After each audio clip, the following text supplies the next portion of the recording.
All right. I'd like to thank you for leaving crazy person out of the description. So I thought, I was trying to think, what is the most useful thing that I could, what could I say that could actually be helpful or useful to you in the future? And I thought I'd perhaps tell the story of how I sort of came to be here. How did some of these things happen? And maybe there's some lessons there, because I often find myself wondering, how did this happen? So when I was young, I didn't really know what I was going to do when I got older. People kept asking me, but then eventually I thought that the idea of inventing things would be really cool. And the reason I thought that was because I read a quote from Arthur C. Clarke, which said that a sufficiently advanced technology is indistinguishable from magic, and that's really true. If you go back, say 300 years, the things that we take for granted today would be you'd be burned at the stake for. Being able to fly, that's crazy. Being able to see over long distances, being able to communicate, having effectively with the internet a group mind of sorts, and having access to all the world's information instantly from almost anywhere on the earth. This is stuff that really would be magic, or would be considered magic in times past.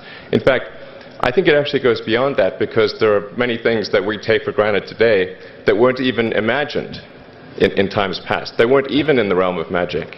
So it actually goes beyond that. So I thought, well, if I can do some of those things, basically if I can advance technology, then that's like magic, and that would be really cool. And I also had sort of a slight existential crisis, because I was trying to figure out what does it all mean? Like, what's the purpose of things? And I came to the conclusion that if we can advance the knowledge of the world, if we can do things that expand the scope and scale of consciousness, then we're better able to ask the right questions and become more enlightened, and that's really the only way forward. So I studied physics and business, because I figured in order to do a lot of these things, you need to know how the universe works, and you need to know how the economy works. And you also need to be able to bring a lot of people together to work with you to create something, because it's very difficult to do something as an individual if it's a significant technology. So I originally came out to California to try to figure out how to improve the energy density of electric vehicles, basically to try to figure out if there was an advanced capacitor that could serve as an alternative to batteries. And that was in '95, and that's also when the internet started to happen. And I thought, well, I can either pursue this technology where success may not be one of the possible outcomes, which is always tricky, or participate in the internet and be part of it. So I decided to drop out. Now, obviously, fortunately, we're past graduation, so I can't be accused of recommending that to you. So did some internet stuff. Did a few things here and there. One of which was PayPal. And I think maybe it's helpful to say one of the things that was important then in the creation of PayPal was kind of how it started, because initially the initial thought was with PayPal was to create an agglomeration of financial services, so to have one place where all of your financial services needs would be seamlessly integrated and work smoothly. And then we had like a little feature which was to do email payments. And whenever we'd show the system off to someone, we'd show the hard part, which was the agglomeration of financial services, which was quite difficult to put together. Nobody was interested. Then we'd show people email payments, which was actually quite easy, and everybody was interested. So this is, I think it's important to take feedback from your environment. you want to be as closed loop as possible. So we focused on email payments and really try to make that work, and that's what really got things to take off. But if we hadn't responded to what people said, then we probably would not have been successful. So it's important to look for things like that and focus on them when you see them, and you correct your prior assumptions. And then let's get some more. Going from PayPal, I thought, well, what are some of the other problems that are likely to most affect the future of humanity? It really wasn't from the perspective of what's the rank-ordered best way to make money, which is okay, but it was really what I think is going to most affect the future of humanity. So I think the biggest terrestrial problem we've got is sustainable energy, but the production and consumption of energy in a sustainable manner. If we don't solve that this century, we're in deep trouble. And then the other one being the extension of life beyond Earth to make life multiplanetary. So that's the basis for the latter is the basis for SpaceX, and the former is the basis for Tesla and Solar City. And when I started SpaceX, initially I thought that, well, there's no way one could possibly start a rocket company. I wasn't that crazy. But then I thought, well, what is a way to increase NASA's budget? That was actually my initial goal. So I thought, well, if we can do a low-cost mission to Mars, something called Mars Oasis, which would land seeds with seeds and dehydrated nutrient gel, and you hydrate them upon landing, and then you'd have this great sort of money shot of green plants on a red background, and the public tends to respond to precedents and superlatives, and this would be the first life on Mars, the furthest that life's ever traveled, as far as we know. And I thought, well, that would get people really excited, and therefore increase NASA's budget. So obviously, the financial outcome from such a mission would probably be zero. So anything better than that was on the upside. So I actually went to Russia 3 times to look at buying a refurbished ICBM. Because that was the best deal.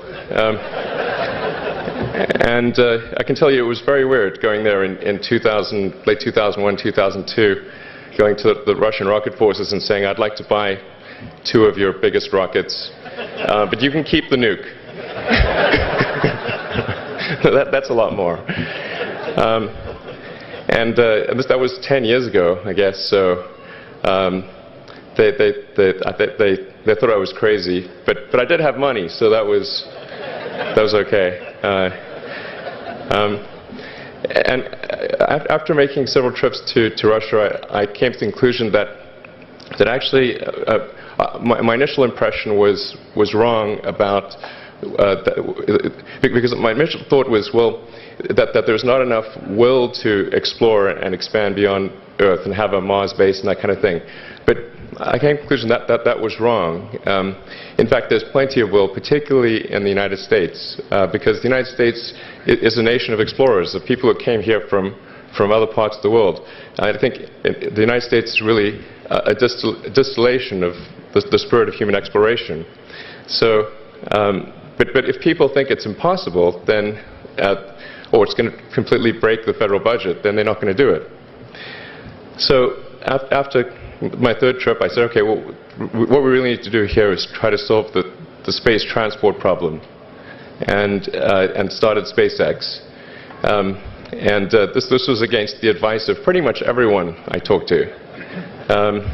One friend made me sit down and watch a bunch of videos of rockets blowing up. Let me tell you, he wasn't far wrong. It was tough going there in the beginning because I'd never built anything physical. I mean, I'd built like little model rockets as a kid and that kind of thing, but I'd never had a company that built anything physical. So I had to kind of figure out how to do all these things and bring together the right team of people. And and so we did all that and then failed 3 times. It was tough going. Because the thing about a rocket is that the passing grade is 100%. You don't get to actually test the rocket in the real environment that it's going to be in. So I think the best analogy for rocket engineering is like if you want to create a really complicated bit of software, you can't run the software as an integrated whole, and you can't run it on the computer it's intended to run on. But the first time you put it all together and run it on that computer, it must run with no bugs. That's basically the essence of it. So we missed the mark there. The first launch, I was picking up bits of rocket near the launch site. It was a bit sad. But we learned with each successive flight, and were able to, eventually with the 4th flight in 2008, reach orbit. And that was also with the last bit of money that we had. So thank goodness that happened. I think the saying is 4th time's the charm. So we got the Falcon 1 to orbit, and then began to scale that up to the Falcon 9, which is about an order of magnitude more thrust. It's around 1 million pounds of thrust, and we managed to get that to orbit, and then developed a Dragon spacecraft, which recently was able to dock and return to Earth from the space station. That was